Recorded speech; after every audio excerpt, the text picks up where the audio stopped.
Breaking news from the stadium tonight as an anonymous fan foot the bill for 55,000 hot dogs, bringing that sweet tubed meat to everyone in attendance. Free dogs! Yeah! 55,000 hot dogs? What does that even cost? While the identity of this Frankfurter philanthropist remains anonymous, their all-beefy generosity will go down in history.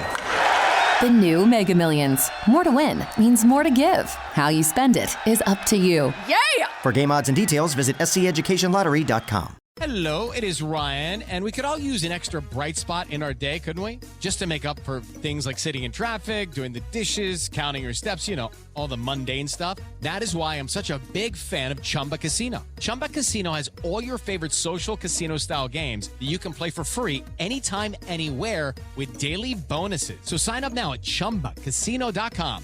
That's ChumbaCasino.com. No purchase necessary. VGW Group. Void where prohibited by law. 21 plus. Terms and conditions apply. Ready to make a real impact every day? Join the Active Day Home Care team and help clients maintain their independence in the comfort of their own homes. Make a difference in someone's life as you provide essential daily assistance and protect their health and happiness. Earn up to $20 an hour and enjoy additional perks like optional daily pay, 401k, paid time off, ongoing educational training, and more. Join a team that values care, compassion, and your professional growth. Visit activeday.com to apply. Hey, we welcome you into the Hannycast for Tuesday, June the 24th. I'm Charles Hanagriff, along with former Tiger coach Dan Canevari, and we're brought to you by Marucci. From a backyard shed to the top of the game, Marucci, more than just a baseball bat company, a legacy built on passion and precision with 2 decades of crafting the finest wood, metal, and leather in the sport. Here to help you run the game, visit MarucciSports.com to gear up with the best. And if you're looking for anything LSU, go to Everything LSU and buy you apparel made by locals, shipping from Baton Rouge. They do terrific logos, designs, promotional items to help promote your business. Is one of the very few official LSU licensees that buy you apparel. You can also call them at 928-9090, 225-928-9090, or go to the website everythinglsu.com. LSU wins their 8th national championship. Cano, how you doing, buddy? It's a great week in Baton Rouge. What everybody was hoping for, and what I think Jay Johnson, his staff and club expected, is the 8th national championship. It's great for Baton Rouge, great for the state of Louisiana. I want to kind of work backwards here, and we're going to go through the games and talk about them. But Dan, when you look at everything that is required of this job, and you know it as well as anybody, you sat right there at Skip's side for better than a decade.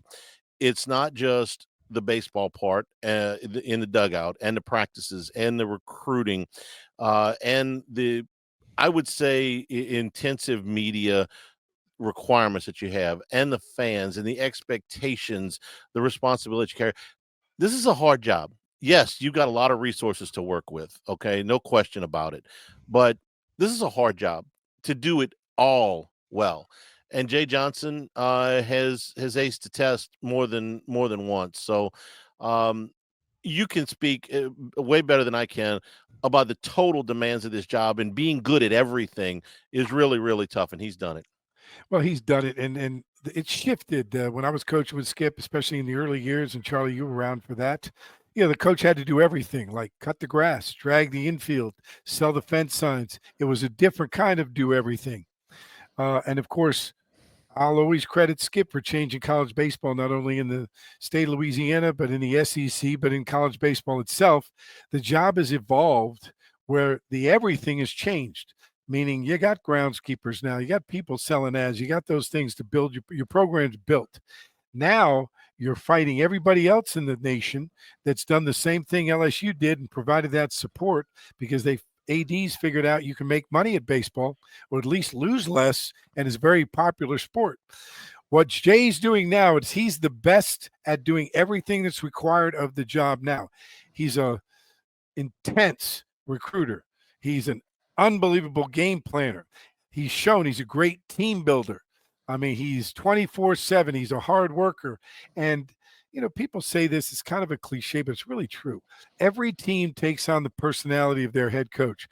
With all the pressure that goes with LSU, with all the pressure that goes in the College World Series and the pressures of NIL and recruiting and everything else, I don't think any person with the exception of maybe Skip Bertman, could handle it with the grace and calmness that Jay Johnson has done. To say nothing of the fact that the calendar doesn't do you any favors, okay, if you're successful. The transfer portal was opened a couple weeks ago, okay? So you have a lot of players that are changing addresses before you even get back and unpack from Omaha. The draft is July the 13th, so that gives you about 3 weeks until then. You've got to juggle. I'm trying to get this straight in my head. You're preparing for the national championship. I mean, this is everything you play for, this is everything you work for. But you got to spend part of your day trying to make sure that next year's team is not falling apart while you're trying to win this one. And Dan, man, that's a hell of a schedule to have to juggle. Yeah, and but that's the job now. Yeah. And what it is you just give up your private life, so to speak. Like, you don't have any fun. Your fun is working. You have to have that mindset. And Jay, of course, does that. I mean, when I was coaching at LSU with Skip, we had the same thing. We were fighting the major league draft, but we didn't have the internet. They would call people at their house. Kids would be upset they weren't drafted, but they called the house, left a message on the answering machine, but mom and dad were in Omaha. And, now the draft is pretty open and they fight it. And you've got the transfer portal that you're dealing with, but we were dealing with high school kids and everything else. So it's all the same. But the thing that people have to understand is when we would go to Omaha, the people would be out there, hey, coach, come on in, we're having a great time. And our response was, guys, I'm sorry, but I'm working my butt off to make sure you continue to have a good time because you want me to win. So I really don't have time, although I'd love to sit down and just have a good time with you because every second counts right now. And like you said, Charlie, you're playing for the national championship, but you're trying to win the next one while you're doing it. And it's a tremendous amount of compartmentalization, focus, and multitasking at the same time. I can still remember the 96 the day before the 96 game, and I'm trying to remember the staffer, but you might remember, but they were trying to get a VCR hooked up in the hotel room to tape the Miami. I forgot who they played. It might have been Alabama. Clemson. Clemson, yeah. They were It was me, Charlie. It was me. It was no. I I would was have the remembered. staffer. Well, I would have remembered you. But yeah, trying to get a VCR set up in the room to tape the Miami Clemson game from the days before, and I mean it's before internet, really. So Yeah. that's how the job has changed a little bit. It's like, hey, what are you occupied with? I'm trying to figure out the TV in room 214. We're trying to get a VCR hooked up to it to tape the game so that we can go back and watch it on VHS before the national championship game. Pitch by pitch, slow by slow, fast forward, reverse, fast forward, reverse. So you saw how hard it was to get it hooked up. Well, now you got to watch the game. You got to break it down. Somebody's at the stadium. They're doing live. They're doing a live scouting report. And then you meet, and then you get through everything. Then you get your report together. You punch it out on the computer. Then you bring the team in, and you got to go through the VCR. It's not like you can clip it like you do on a computer now, and you got to go through it and go through everything. So it's just a different way to do things. But and we had less people and less specialists. So it was pretty, you had to be very versatile back in those days. You had to be able to do a lot of things.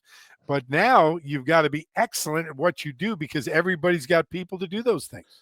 Yeah, you get those things done. Now your time is rather on the transfer portal. That's where your contacts are. Well, what are you doing with that time that you were setting up the VCR? Well, now I'm getting to a kid that may or may not be with us next year. Somebody that's trying to transfer in or trying to transfer out. So it's a heck of a thing. But what we saw in the last week going to go down. The long history of LSU baseball. Dan, I asked another coach last week. So I said, "What do you think is going to happen in the championship series?" He said, "Well, I think LSU is going to win 2 close games." I texted him back on Sunday night. I said, "You got any stock tips?" Because you know this pretty good. But going back to last Wednesday night when they played Arkansas, one of the more bizarre endings of a game for anybody really. But LSU scoring 3 runs in the bottom of the 9th inning, and Dan, this was where Arkansas really opened the door for LSU. They made some mistakes. Aloy made a mistake at short. Davelin made a mistake in left field. Robinette, the first baseman, crashing on a ball that probably should have let go to second. And that opened the door for LSU to get, in position to have Jared Jones win that game. Feels like ancient history now. It's been less than a week, but that was a bizarre type of ending for LSU's win against Arkansas. Well, Charlie, when things like that happen, first of all, the mistakes happened. Arkansas made some mistakes. But let's not forget, LSU just jumped on those mistakes and took advantage of every single bit of those mistakes, and that's the key to victory. So you can say, yeah, Arkansas choked or Arkansas didn't do well, or they did this. LSU did the job. And when you're in a close ball game, that's the difference. And that's why LSU wins 8 national championships, because I said this last podcast. It's in the DNA of the program. If you go to LSU, you're supposed to win that game. You're supposed to deliver the hit with 2 outs in the bottom of the 9th inning. You're supposed to capitalize on mistakes. You're supposed to make a great catch. You're supposed to strike out the right guy. It's expected when you walk in the door, and if you sign up and you're not capable or you're not in that mindset, then you should go somewhere else. Just can't tell you how long and how hard it is to establish a culture that strong over this long period of time. We're brought to you by Dependable Storage, with 8 locations in Louisiana and 1 in Gulfport, Mississippi. They'll match any competitor's pricing, convenient online rentals and payments, free use of the moving truck for new rental move-ins, and clean, secure, and conveniently located facilities. Check out the website at dependablestorage.com for locations, pricing, and rentals. Like Skip Burtman says, at Dependable Storage, we want your stuff. And by Dana Brown at the law offices of O.C. Brown for over 20 years. Dan and I have used Dana and his team of attorneys for various legal needs. They'll help you out too, carrying on his father OC's legacy. They should be your first and only call. Your law firm for a lifetime. It's the law firm of O.C. Brown. 225-343-1111, and on the web at OCBrown, OSSIEBrown.com. Dan, you've been watching you watched a lot of pitchers come through here. Seen a lot of great pitched ball games. Where does Cade Anderson's 3-hit shutout in the national championship game 1 of the series rank up there? Tell you what, it's got to rank up with 3 performed Paul Skeens. Yeah, against Louder. Yeah. It's got to rank there with Brett Laxton in the championship as a freshman against Wichita State. Shut him out. Strikeout record. It's right there with the top 3 of all time. That was an outstanding. I'm going to say, living on the North Shore here, he's the pride of the North Shore, and people here are very excited. Out of St. Paul's High School up here in St. Tammany Parish, and great family, great kid, and I'm very happy for the family and for the entire North Shore because he's their guy. And I kind of joke, Cade not only won it for LSU, won it for all the people, loves LSU and loves that team. But Charlie, he made a lot of money in the World Series, in the professional draft. I think I'm going to amend that just a little bit, Dan. I think he made a lot of money this season. I think the World, I think he was potentially the top pick if he had gone to Omaha and just had an average outing. This solidified it. I think he made a lot of money this season. You said last year Anderson was a reliever mostly. Started a couple of games, midweek games. And I think he started maybe 1 in SEC play. But you said, listen, this guy's going to be a first-round pick. And I wasn't sure. I thought, he had that potential, but I wasn't sure. You said, no, he's going to be a first-round pick. Didn't pitch the senior year at St. Paul's, but he played. He just didn't pitch. Give him a year. Let the arm get back. Let the command get back. He's going to be a first-round pick. And, boy, did you nail that. So when you've known this kid a long time, you look at him from the time of the injury to the guy that went out and threw the 3-hit shutout in Omaha. How did he do this? What did he develop? What characteristics? What in the arsenal changed for him as he went from prospect to top pick? Remember, he went through 2 pitching coaches too. Yeah, People don't. Wes Johnson, and then of course Nate Yeskie. Number 1, his parents did the right thing. They got the surgery. They didn't let him pitch his senior year, but he rehabbed. And they coordinated with LSU. He's got a great agent in Scott Boris, so it was all coordinated. But the kid put in the work. You know what I'm saying? It's take it from a guy, and Charlie, he had a hip replaced. I had a couple knees and a hip replaced and an ankle.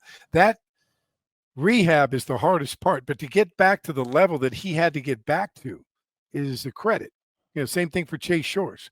And it's a credit to LSU's medical staff and the training staff and the rehabilitation people and the pitching coaches. I mean, Wes Johnson deserves a lot of credit for getting Cade where he is when he was the pitching coach. And Yeski took it a step further after he was healthy and he's coming back. Yeski got him 2 extra pitches from what he had walking in the door and developed him, and they're part of an arsenal that's big league caliber. He's got a big league fastball. He's got a big league curveball. Now you throw in a slider, cutter, whatever you want to call it, and a straight change. And he's about as complete a pitcher as you can get from the left side. And then as you saw in Omaha, the kid played center field and batted third in high school. He's a great athlete. So he can field his position. He can hold runners. He's just a complete package. Can you tell me how difficult it is to develop that third or fourth pitch at the college level? And I'm going to use just a recent example. Paul Skeens, who set the strikeout record, basically was working with 2 pitches, maybe 3, but basically 2 pitches. It was the fastball and it was the slider. I mean, he threw 2 different versions, but now he's in the major leagues and he's got, I don't know, it seems like half a dozen pitches. But most of these guys, even if you're as dominant as Skeens or Nola was, you're working primarily off 1 fastball, 1 breaking ball. And this guy, every time, it's a 4-pitch mix, a 4-pitch mix. You don't see the 4-pitch mix. They say that. But like I said, even with Skeens, it was basically 2, 90% of the time. How in the world did he develop 4 pitches that he used as extensively? The curveball strike percentage of over it was 20 out of 22 curveballs for strikes in that game that we're talking about. And then to be able to throw the change and I'm sorry, that's just not normal. That's just not something that happens even with really talented kids. I was going to say to you, that's the difference. It's not normal. The kid's got a gift. Okay. Yeah. Pitching is a lot of feel. Everybody's caught up in velocity, spin rates, and all that. But the kid's got a feel for the baseball. I don't think you can teach a kid how to have control, but I think you can teach a kid with control how to be a better pitcher. And I think Nate Yeski has taken that to the nth level, meaning the one thing that Cade Anderson had is he had a fastball he could throw where he wanted to and a curveball that was big league that he had command over. Well, when you're confident with those 2 pitches and your pitching coach is confident with those 2 pitches, you can say, okay. Hello, it is Ryan, and we could all use an extra bright spot in our day, couldn't we? Just to make up for things like sitting in traffic, doing the dishes, counting your steps, all the mundane stuff. That is why I'm such a big fan of Chumba Casino. Chumba Casino has all your favorite social casino-style games that you can play for free anytime, anywhere with daily bonuses. So sign up now at ChumbaCasino.com. That's ChumbaCasino.com. No purchase necessary. VGW Group. Void where prohibited by law. 21 plus. Terms and conditions apply. Let's take 10 minutes, 15 minutes in our bullpen session because remember, folks, pitchers can't throw every day. So when you get a time in a bullpen or you get time to work on flat ground, you've got to maximize that time because you only got so much time and so many throws before you have to rest. It's not like a position player can work on hitting every day. You can't do it. You got to pick your spots. So that focus and concentration, but also condensed repetitions. And because he had command of the other pitches, he didn't have to spend as much time fixing those pitches so he could work on getting better. And Yeski did a great job with that and brought it in the fall and brought it into inter squads where it didn't matter and had a long-term plan rather than a short-term plan. One more thing about that game before we move on to game 2.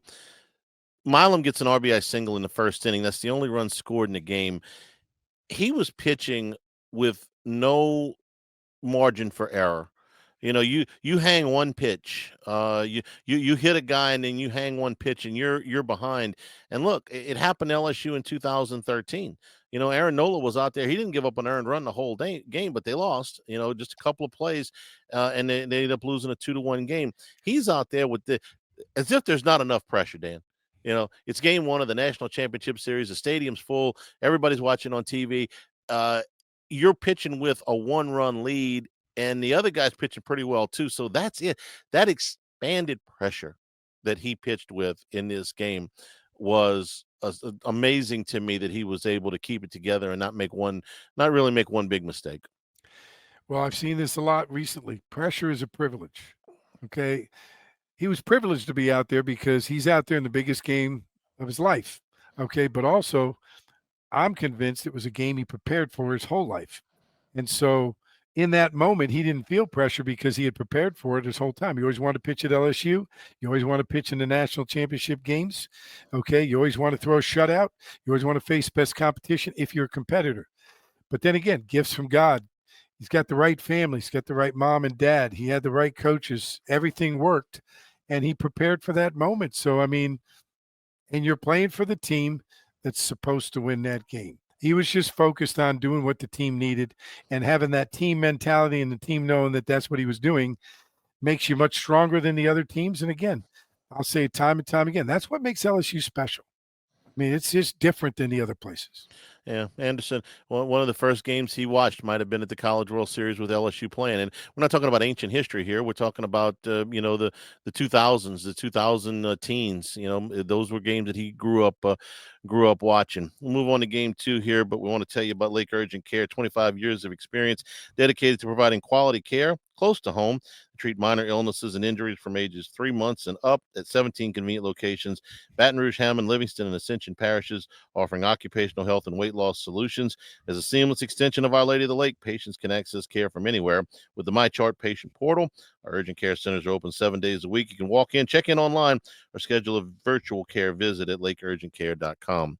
Now let's talk about Anthony Ianson, who was, I thought, really, really good in game number 2. Dan, about halfway the season, Anthony Ianson, I think, turned a corner. I thought he was good in the first half of the season. In the second half of the season, I thought he was great. And you can kind of talk to our audience about the development that he made and what he was able to do, because we talk about stepping it up, the next level and all that. Anthony Ianson took it to the next level, and he was as important as anybody on this team really all season, but boy, did he step it up in the second half. He really did. And again, 4-pitch mix. Change up was his pitch. Ended up throwing some cutters and some curveballs, located his fastball, didn't walk anybody. I mean, the guy, in the championship game, he walks 1 and strikes out 9.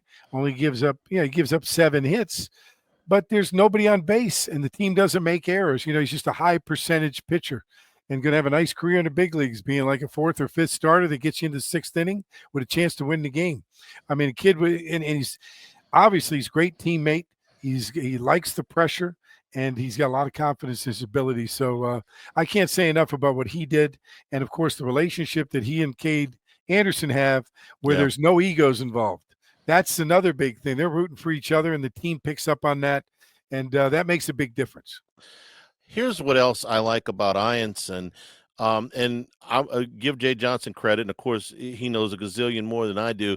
But I wasn't wild about the move in the SEC tournament when he brought Ianson in relief. And my reasoning at the time was, well, I know Ianson can come in and close. But step into the world of power, loyalty, and luck. I'm going to make him an offer he can't refuse. With family, cannolis, and spins mean everything. Now, you want to get mixed up in the family business. Introducing The Godfather at ChumbaCasino.com.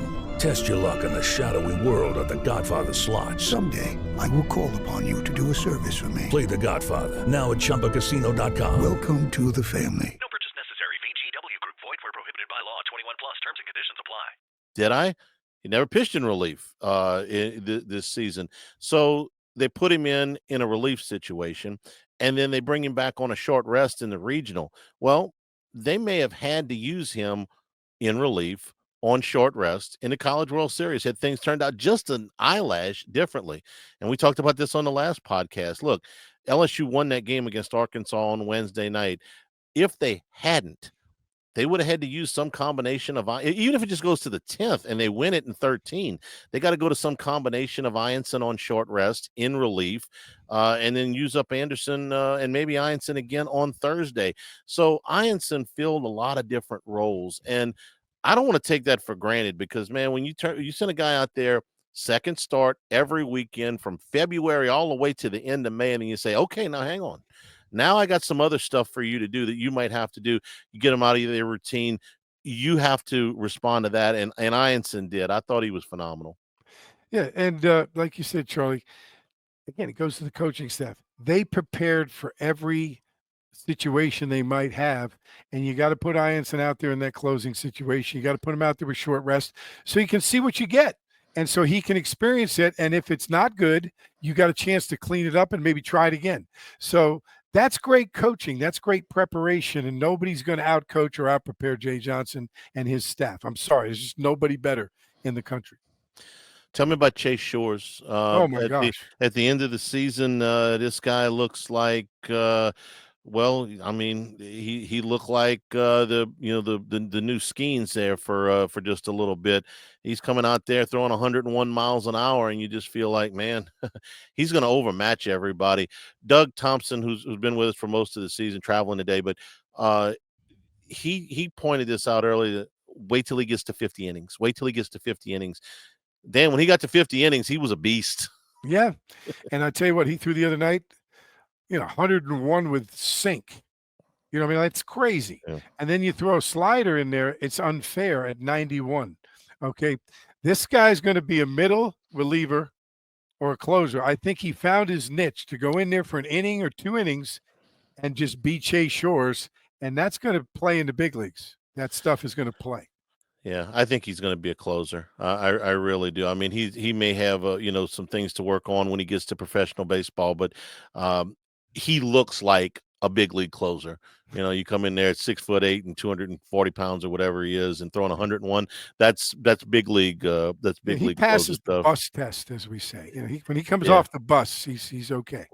Can I tell you something else that I really liked about this this weekend, Dan?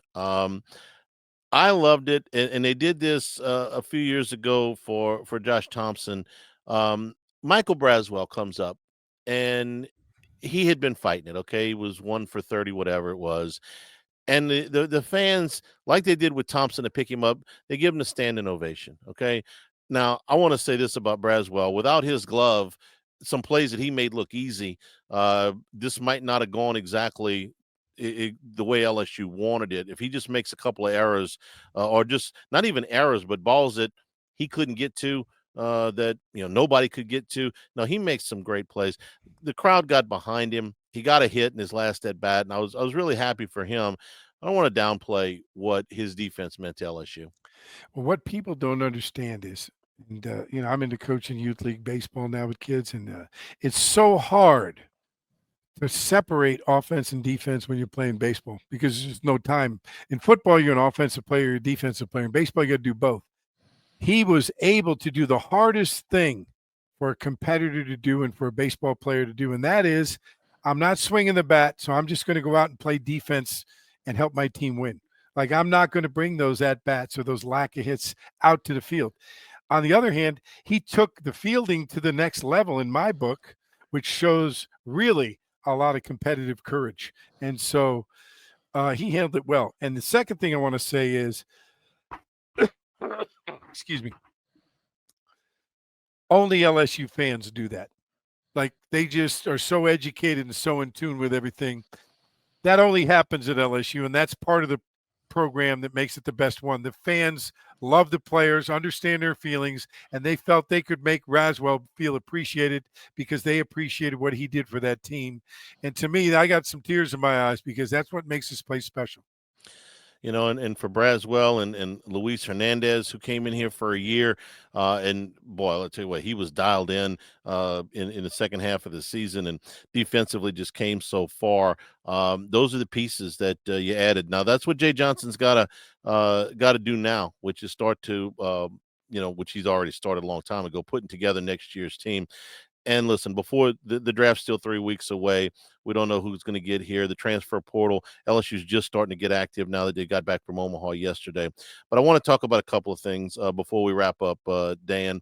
Obviously, Jared Jones and Daniel Dickinson will be moving on, along with Cade Anderson and Ianson and Shores. And then what you're going to bring back is pretty strong. If you're going to bring back Derek Curio and Jake Brown and Stephen Milam, I mean, man, that's a really good place to start. And then Cade Arambidi, who got a lot of at-bats for a backup in SEC play. We'll see what Ashton Larson decides to do. I like John Pearson an awful lot. Probably needs to get in a little bit better shape, but he can hit. And then Zach Cowan, a Connor Ware, hopefully Jaden Newt. You'll get Gavin Guidry back from the season-ending injury.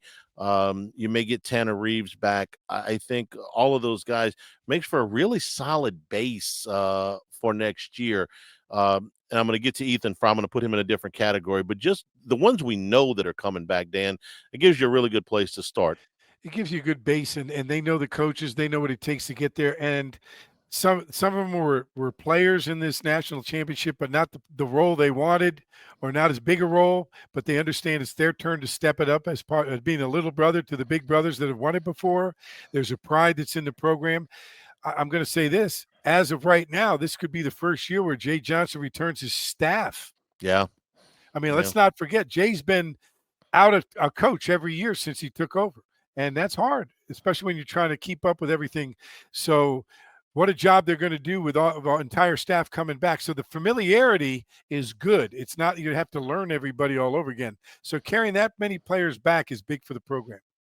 And for guys like, William Schmidt and Cooper Williams and Maverick Rizzi and DJ Primo, I would just say go pitch this summer. Go get some innings, because these are all premium arms. These are all really talented kids that, just had limited work this year. Had some success. Just need to pitch more, kind of like Cade Anderson last year. Anderson needed to pitch some more coming off the injury. Got out in the offseason, did it. That's what I would say to those guys. But you're the pitching coach. You tell me. William Schmidt is next year's Cade Anderson. That's what I'm going to say. He's that guy. Drop the mic. Drop the mic. Drop the mic. Yeah. Okay. All right. Now I got to ask you about Ethan Fry, because I think he's the one kid that's really got a decision to make. Fry had a really good year. He started 46 out of the 68 games. He had 331, 13 homers, 50 runs batted in. And there were times, in the regional round where he got some of LSU's biggest hits. Right now, MLB.com's got him projected at 130. Now, that's not gospel. That's just a guess. Okay. That puts you in the back half of the fourth round. Maybe they're off a little bit. If you're Ethan Fry and you decide to take, fourth round money or third round money, maybe somebody likes him better than that. That's cool. But if he came back, Dan, and Jared Jones had this decision to make last year, you want to come back and we'll plug you into the middle of this lineup. They're going to be good again, and they'll get you a position, because almost all of his work this year was as a DH. So maybe he's a left fielder. Maybe he's a first baseman. I don't know. But if he comes back and plays a position all year and continues to put up these offensive numbers, he could move himself up the draft board. So I don't think it's a slam dunk either way. I think he's got a decision to make.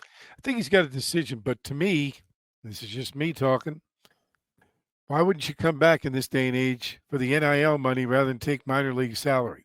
Fourth round, you haven't played a position. Like we said about Chase Shores, he was hurt for a couple of years. He really just started to play this year. Hasn't played a position, although he can, but the lineup was stacked, and be the centerpiece of the second national championship in a row. Like, that's the way you got to look at it, because the bottom line is he'll still go fourth round next year. Or higher. He's still going to go fourth round, but he could go first round if he does what we think he can do, and he plays a position. And like Jared Jones, maybe he becomes a great defensive first baseman that hits homers, big, strong kid, becomes a better hitter, another year of work with the coaching staff. Why go? If I'm a dad, I say, why go? You're going to get big-time money for NIL to stay, and you can only raise your bonus money by having a good year. It's not, when you guys were recruiting, there was no NIL. It was just right. Okay, and you didn't even have a full scholarship. Those come rules, back. We'll give you lunch. Yeah, those rules on the scholarships are changing too. I'd love to see him back. I wish him well, whatever he does, but I'd love to see him come back here, play first base or play left field, and drive his.